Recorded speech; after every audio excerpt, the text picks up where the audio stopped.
America ಜೊತೆ ಕದನ ವಿರಾಮಕ್ಕೆ ಒಪ್ಪಿದೆಯಾ Iran ಅನ್ನುವಂತ ಪ್ರಶ್ನೆ ಎದ್ದಿದೆ. ಮಧ್ಯಪ್ರಾಚ್ಯದಲ್ಲಿ 26 ದಿನದ ಯುದ್ಧ ನಿಲ್ಲುತ್ತಾ? ಮಧ್ಯಪ್ರಾಚ್ಯದಲ್ಲಿ 26 ದಿನಗಳಿಂದ ನಡೀತಾ ಇರುವಂತ ಯುದ್ಧ ನಿಲ್ಲುತ್ತಾ ಅನ್ನುವಂತ ಪ್ರಶ್ನೆ ಉತ್ತರ ಸಿಗಬೇಕು. ಯಾಕೆಂದ್ರೆ ಕಂಟಿನ್ಯೂಸ್ ಆಗಿ ಇನ್ನೂ ಕೂಡ ಕದನ ವಿರಾಮ ಅಂತ ಹೇಳಿದ ಬಳಿಕನೂ ಕೂಡ ದಾಳಿ ಮಾಡಲಾಗ್ತಾನೆ ಇದೆ. ಯುದ್ಧದಲ್ಲಿ ನಾವು ಗೆದ್ದಿದ್ದೇವೆ ಅಂತ ಹೇಳ್ತಾ ಇರುವಂತದ್ದು ಅಧ್ಯಕ್ಷ ಟ್ರಂಪ್. ಅಮೆರಿಕದ ಅಧ್ಯಕ್ಷ ಟ್ರಂಪ್ ನಾವೇ ಗೆದ್ದಿರೋದು, ನೌಕಾನೆಲೆ, ನೌಕಾ ಪಡೆ ಆಗಿರ್ಬೋದು, ವಾಯುಪಡೆ ಆಗಿರ್ಬೋದು, ಅವೆಲ್ಲವನ್ನು ಧ್ವಂಸ ಮಾಡಿಬಿಟ್ಟಿದ್ದೀವಿ ಇರಾನ್ದು ಅಂತ ಹೇಳ್ತಾನೆ ಇದ್ದಾರೆ. ಇರಾನ್ ಬಳಿ ಪರಮಾಣು ಶಸ್ತ್ರಾಸ್ತ್ರ ಇಲ್ಲ ಅಂತ ಹೇಳಿದ್ದಾರೆ. ಇರಾನ್ಗೆ 15 ಷರತ್ತುಗಳನ್ನು ಹಾಕಿರುವಂಥದ್ದು ಡೊನಾಲ್ಡ್ ಟ್ರಂಪ್. ಟ್ರಂಪ್ ಎಷ್ಟೇ ಹೇಳಿಕೆ ಕೊಟ್ಟರು ಕೂಡ ಇರಾನ್ ಒಂದು ಕಡೆ ಸೈಲೆಂಟ್ ಆಗಿದೆ, ಯುದ್ಧ ನಿಲ್ಲಿಸಲ್ಲ ಅಂತಿದ್ದಾರೆ ಮೊಜತಬಾ ಖಮೇನಿ. ನಿಮ್ಮ ಸೋಲನ್ನ ಒಪ್ಪಂದ ಅಂತ ಕರಿಬೇಡಿ, ನೀವು ಸೋತಿರುವಂಥದ್ದನ್ನ ಒಪ್ಪಂದ ಅಂತ ಕರಿಬೇಡಿ ಅಂತ ಹೇಳ್ತಾ ಇದ್ದಾರೆ. ಅಮೆರಿಕ ಅಧ್ಯಕ್ಷ ಟ್ರಂಪ್ಗೆ ತಿರುಗೇಟನ್ನು ಕೊಟ್ಟಿರುವಂಥದ್ದು ಖಮೇನಿ. ಇನ್ನು ಇರಾನ್ ಟ್ರಂಪ್ ವಿಚಾರಕ್ಕೆ ಸಂಬಂಧಪಟ್ಟಂತೆ ಇರಾನ್ ಇಲ್ಲ ಕದನ ವಿರಾಮ ಅಂತ ಹೇಳ್ತಾ ಇದ್ದಾರೆ. ಟ್ರಂಪ್ ಷರತ್ತುಗಳನ್ನು ತಿರಸ್ಕರಿಸಿರುವಂಥದ್ದು ಇರಾನ್. ಟ್ರಂಪ್ ಹಾಕಿರುವಂಥ ಷರತ್ತುಗಳನ್ನು ಅಮೆರಿಕ ಕದನ ವಿರಾಮ ಅಂತ ಹೇಳ್ಕೊಂಡೇ ಬರ್ತಾ ಇದೆ. ಟ್ರಂಪ್ಗೆ ಎಚ್ಚರಿಕೆಯನ್ನು ಕೂಡ ಕೊಟ್ಟಿದ್ದಾರೆ ಇರಾನ್ನವರು. ಏನಾಗ್ತಾ ಇದೆ ಅನ್ನುವಂಥದ್ದೇ ಗೊಂದಲ. ಅಮೆರಿಕ ಅಧ್ಯಕ್ಷ ಒಂದೊಂದು ದಿನ ಒಂದೊಂದು ಥರ ಸ್ಟೇಟ್ಮೆಂಟ್ ಕೊಡ್ತಾ ಇದ್ದಾರೆ. ಅವ್ರಿಗೆ ಕನ್ಫ್ಯೂಷನ್ನು. ಒಂದು ಕಡೆ ಕದನ ವಿರಾಮ ಅಂತ ಹೇಳ್ತಾರೆ, ಒಪ್ಕೊಂಡಿದ್ದಾರೆ ಅಂತ ಹೇಳ್ತಾರೆ, ನಮ್ಮ ಷರತ್ತುಗಳನ್ನು ಒಪ್ಕೊಂಡಿದ್ದಾರೆ, ನಾವೇ ಯುದ್ಧದಲ್ಲಿ ಗೆದ್ದಿದ್ದೀವಿ ಅಂತ ಹೇಳ್ತಾರೆ. ಇರಾನ್ ಅದಕ್ಕೆ ತಿರುಗೇಟನ್ನು ಕೊಡ್ತಾ ಇದೆ. We're not winning a war where they have no Navy and they have no Air Force and they have no nothing. And we literally have planes flying over Tehran and other parts of their country. They can't do a thing about it. For instance, if I want to take down that power plant, that very big, powerful power plant, they can't do a thing about it. It's like, take me. That's all they can do. Because they're going to make a deal. They're going to make a deal. They did something yesterday that was amazing, actually. They gave us a present, and the present arrived today. And it was a very big present worth a tremendous amount of money. And I'm not going to tell you what that present is, but it was a very significant prize. And they gave it to us, and they said they were going to give it. So that meant one thing to me: we're dealing with the right people. Is that nuclear related? No, it wasn't nuclear related. It was oil and gas related, and it was a very nice thing they did. There won't be any nuclear weapons. They're not going to have, and they're not going to have enrichment, any of those things. But look, I hate to say that we're in a very good bargaining position, and I hate to say that they're defenseless because, you know, until that last missile is fired, they have little power.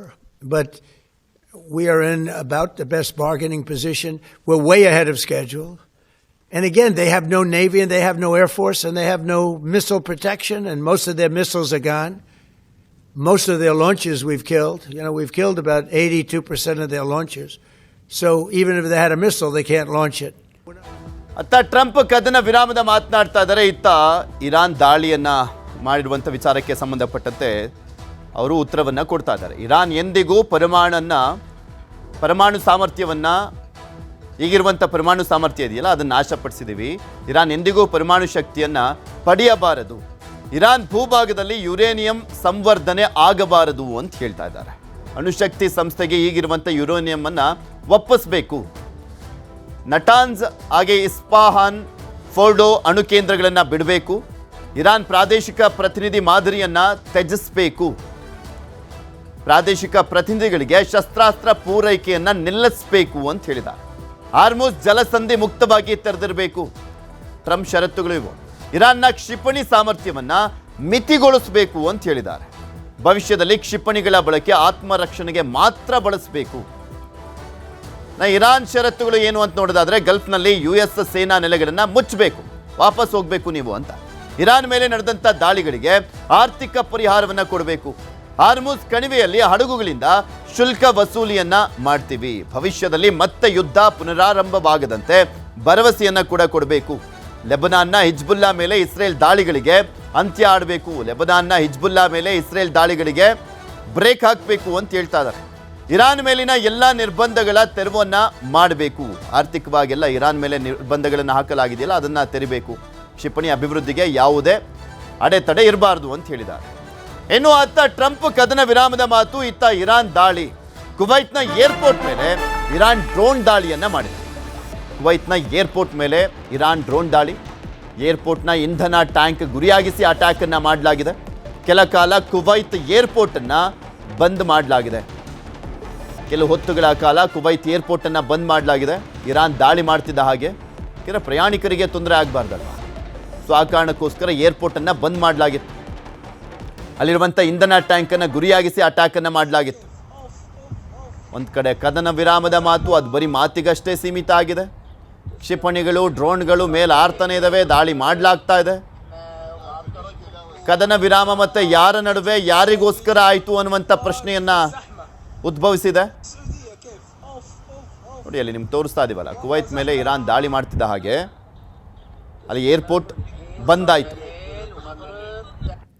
ಇಲ್ಲಿ ಇಷ್ಟು ದಿನನೂ ಕೂಡ Kuwait, Bahrain, Saudi Arabia, UAE, Dubai, ಅಲ್ಲೆಲ್ಲ ಕಡೆನೂ ಕೂಡ, Iraq, ಅಲ್ಲೆಲ್ಲ ಕಡೆನೂ ಕೂಡ ಇರಾನ್ ದಾಳಿಯನ್ನು ಮಾಡ್ತಾ ಇದೆಯಲ್ಲ, ಅವ್ರು ಜಸ್ಟ್ ಅದನ್ನ ತಡಿತಾ ಇದ್ದಾರೆ ಅಷ್ಟೇ. ಇನ್ನೂ ಅವರು ಅಟ್ಯಾಕ್ ಮಾಡಿಲ್ಲ. ಅವರೇನಾದರೂ ಅಟ್ಯಾಕ್ ಮಾಡ್ಲಿಕ್ಕೆ ಶುರುವಾದರೆ ಮತ್ತೊಂದು ಮಜಲಿಗೆ ಹೋಗುತ್ತೆ ಈ ಯುದ್ಧ.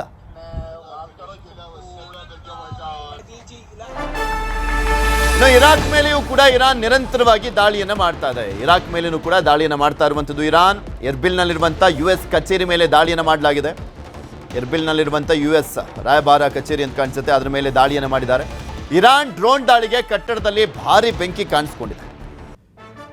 US ಸಿಬ್ಬಂದಿ, ನಾಗರಿಕರು ಎಲ್ಲಿದ್ದಾರೆ, ಆ ಬಿಲ್ಡಿಂಗ್ಗಳು ಯಾವುವು, ಅವೆಲ್ಲವನ್ನೂ ಪತ್ತೆ ಹಚ್ಚಿ ಇರಾನ್ ದಾಳಿಯನ್ನು ಮಾಡ್ತಾ ಇದೆ.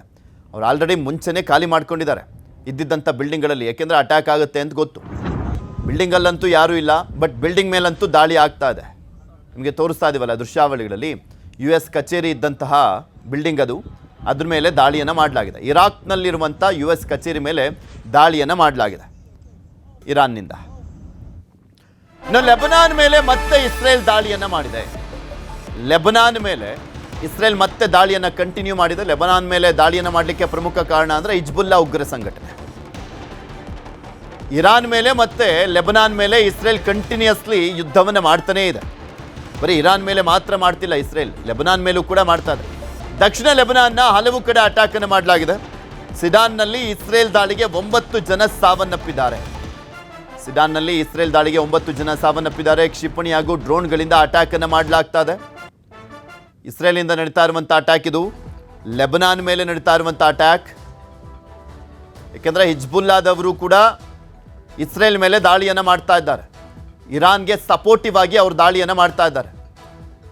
ಇದೇ ಸಂದರ್ಭದಲ್ಲಿ ಇಸ್ರೇಲ್ನವರು ಕೂಡ ಅಷ್ಟೇ ಲೆಬನಾನ್ ಮತ್ತು ಇರಾನ್ ಮೇಲೆ ದಾಳಿಯನ್ನು ಕಂಟಿನ್ಯೂ ಮಾಡಿದ್ದಾರೆ.